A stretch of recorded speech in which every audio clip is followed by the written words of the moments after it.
परमेका का परिभाषा और कुछ वास्तविक संख्या के बारे में जाना था। और उसके विभाजन परमेका पर पहला सवाल हमने बनाया था। उसका पहला का दूसरा सवाल ये है 196 और 38,220। इसका देखिए रफ में जैसे हम करेंगे, जैसे हम छोटे क्लास में सीखे थे, रफ में बनाते हैं एलसीएम एचसीएफ। जैसे 196 को करेंगे ऐसे एचसीएफ हमारा निकलेगा 196, लेकिन हमें निकालना है यहाँ यूक्लिड विभाजन परमेका का प्रयोग से। तो लिखेंगे यहाँ यूक्लिड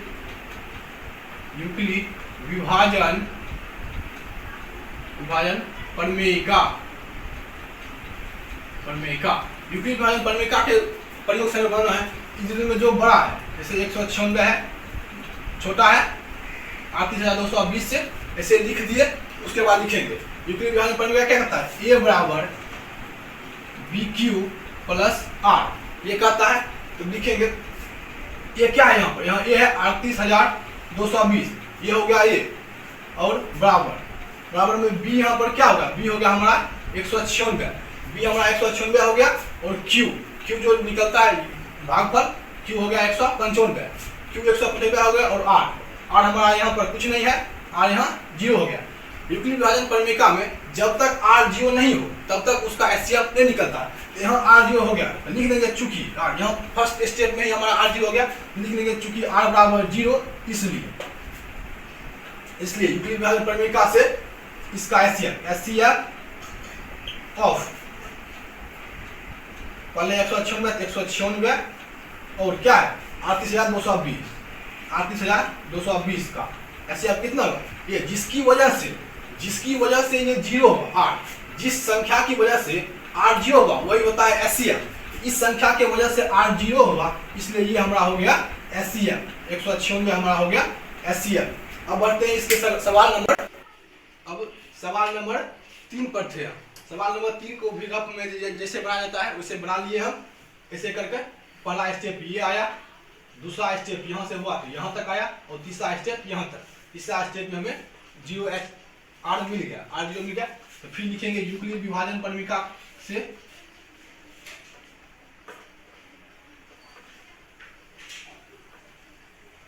यूक्लिड विभाजन परमेका, यूक्लिड विभाजन परमेका से इन दोनों में बड़ा 867 है, 867 बड़ा है 225 से। और यूक्लिड विभाजन परमेका क्या कहता है, ए बराबर BQ प्लस R, ए बराबर BQ प्लस R, ए बराबर BQ प्लस R होता है। यहाँ पर ये क्या हुआ, ये होगा ये 867 हो गया हमारा ए बराबर बी हो गया यहाँ पर 225। ये पहला स्टेप में देखिए 225 है, इससे से भाग दे रहे हैं, बी हो गया हमारा 225 और गुना में क्या जाएगा 3। और यहाँ पर शेष फल में कितना हो जाता है 102, शेष फल में देंगे 102। ये हमारा हो गया स्टेप फर्स्ट,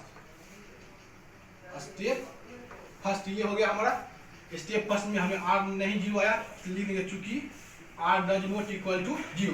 फर्स्ट स्टेप में हमें आर 0 नहीं आया। अब सेकेंड स्टेप सेकेंड में हम लोग देखेंगे स्टेप सेकेंड क्या है, यहाँ पर 255 जो है ये आ जाएगा ए के जगह पर, तो 255 बराबर बी के जगह क्या है 102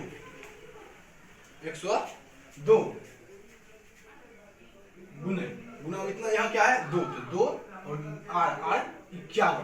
ठीक, इसके बाद यहाँ भी आर 0 नहीं आया, लिखेंगे चूंकि R does not equal to 0।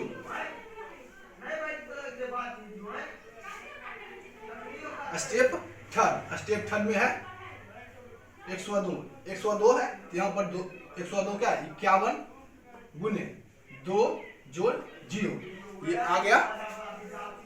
यहाँ पर चूंकि R इक्वल टू 0, इसलिए यहाँ लिखेंगे एचसीएफ 8 6 7 67 225 ऑफ कितना R 0 आ गया, इसकी वजह से R 0 आया, क्या हो गया।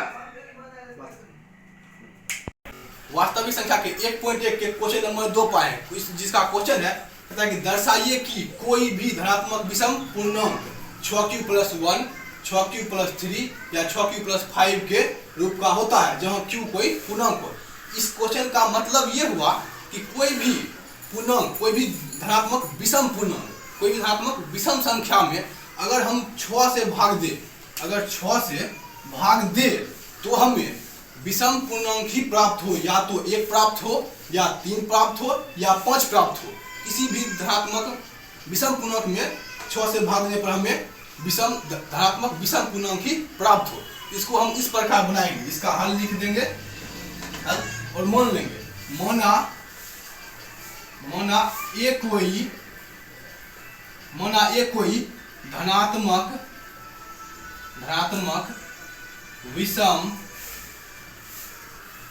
विषम पूर्णांक है